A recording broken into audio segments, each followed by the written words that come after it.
Hi, welcome to another episode of Camp Kitchen Cooking King. I'm Tim Smith and I'm inside. That's right, we're at Leisurefest. We're at the Thetford stand. Where else would we be?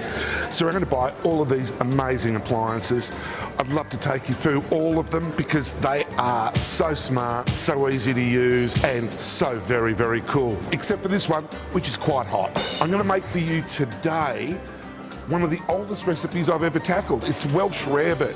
It used to be called Welsh Rabbit, but the people in Wales just said it was Welsh Rabbit because, well, it wasn't. And the English got very upset with this and they changed the name to Welsh Rarebit. It is so very simple to make, so very cool, and it tastes amazing. Let's just rip into it. Okay, low heat.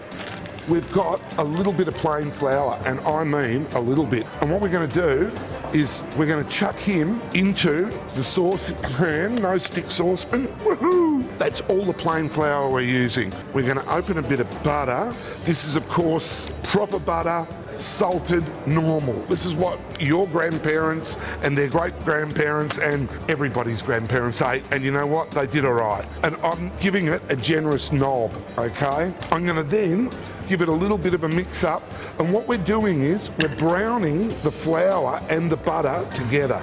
We are going to fly through this recipe, and it's all about not overdoing it. That is almost done. Now, I've taken it off the heat. Normally, I'm just a bit throw it in, but because this is a bit fiddly, I'm seriously going to be using a measuring cup of cheese. Bang, in goes the cheese. Keen's mustard powder.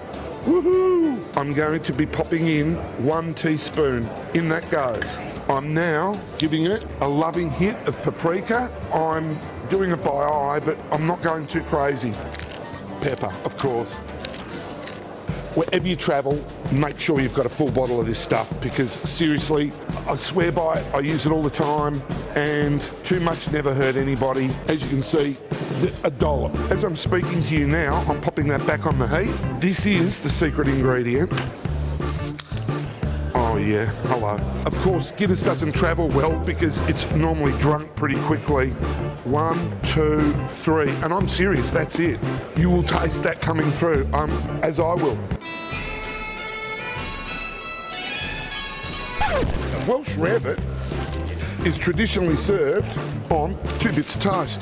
We've got the Thetford grill fired up, and the way this works is we're going to grill the bread on one side, and then what we're going to do is not grill the other side. So the base will be grilled. So basically, there it is. Now I know what you're thinking.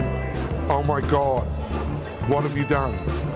But it's all good. So we're smooshing it out to cover pretty much all of the bread as much as we can because this is going back under the griller to finish the process. Okay, here we go.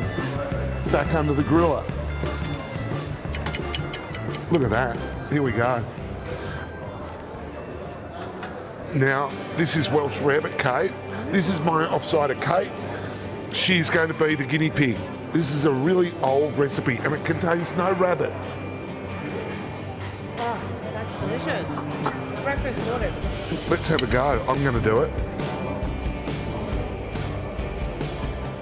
Oh yeah, that's perfect. Yum.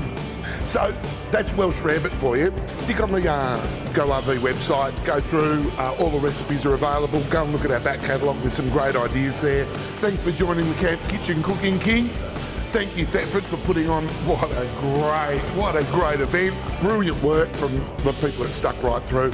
We'll see you next time here on Camp Kitchen Cooking King.